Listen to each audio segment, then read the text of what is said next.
নমস্কার বন্ধুরা, মা লক্ষ্মী কিচেনে অনেক অনেক স্বাগতম জানিয়ে আজকে মূলা দিয়ে আর রুই মাছ দিয়ে একটা দারুণ মজার রেসিপি শেয়ার করে নেব বন্ধুরা। তাহলে সম্পূর্ণ দেখার অনুরোধ রইল ভিডিওটা।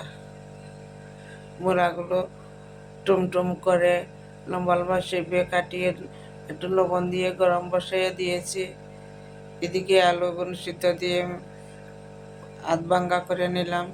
মূলাগুলো সিদ্ধ দিয়ে চিটকিনি জল ফেলে দেব, না হইলে মূলাটা তিতে লাগবো। তার জন্য এখন কড়াইতে পরিমাণ মতো সরষের তেল দিয়ে দিলাম। মূলাটা দিয়ে গরম জলটা ফেলে দিলাম।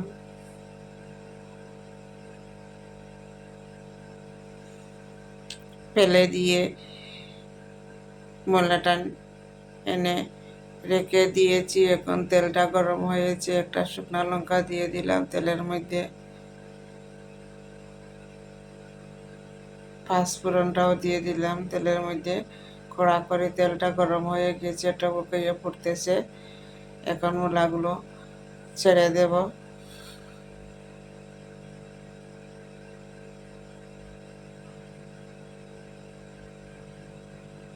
অল্প কয়েকটা দিয়েছি, তেলটা চিটকিতে না, তার জন্য অল্প করে দিয়ে দিলাম। অনেক গরম হয়ে গিয়েছে কড়াইটা। বালতিকে মূলাটা একটু ভাজি করে নেব। স্বাদ মতো নুন দিয়ে দিলাম।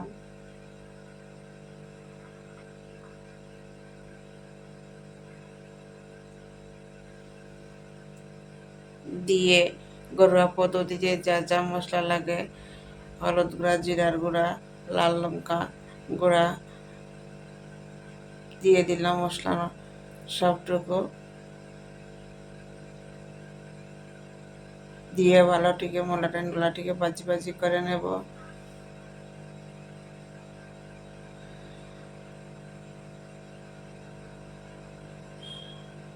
এখন কাশ্মীরি লাল লঙ্কার গুঁড়াটা দিয়ে দিলাম।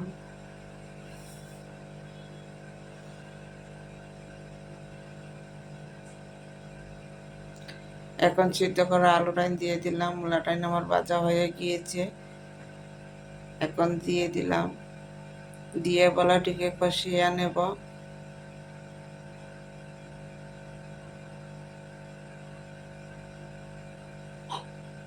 অল্প জল দিয়ে দিয়েছি, তাহলে আলুর লাশটা ছেড়ে দেব। বালুটিকে মশলাটা লাগবে গিয়ে আলুর মধ্যে।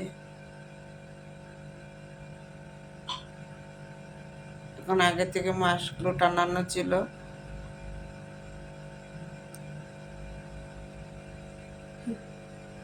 রুই মাছ সাথে এখন বাজানো দেখাইতে পারলাম না, দুঃখিত।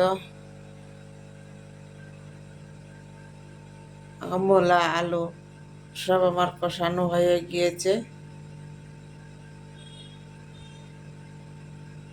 পরিমাণ মতো জল দিয়ে দিব, গরম জল করে দিয়ে দিলাম জলটা।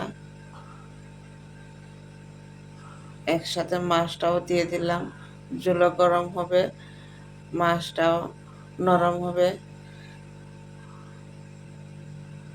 স্বাদটা লাগবে ভালো জলের মধ্যে।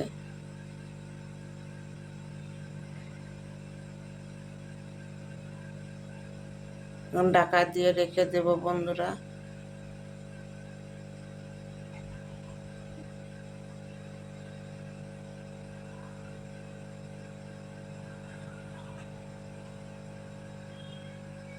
তাহলে ঢাকাটা সরাইয়া নিলাম। তাহলে দেখেন বন্ধুরা, কত সুন্দর আমার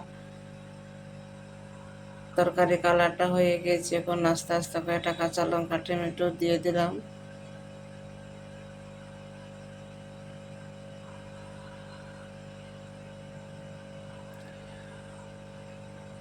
দিয়ে কম আছে আবার রেখে দেব।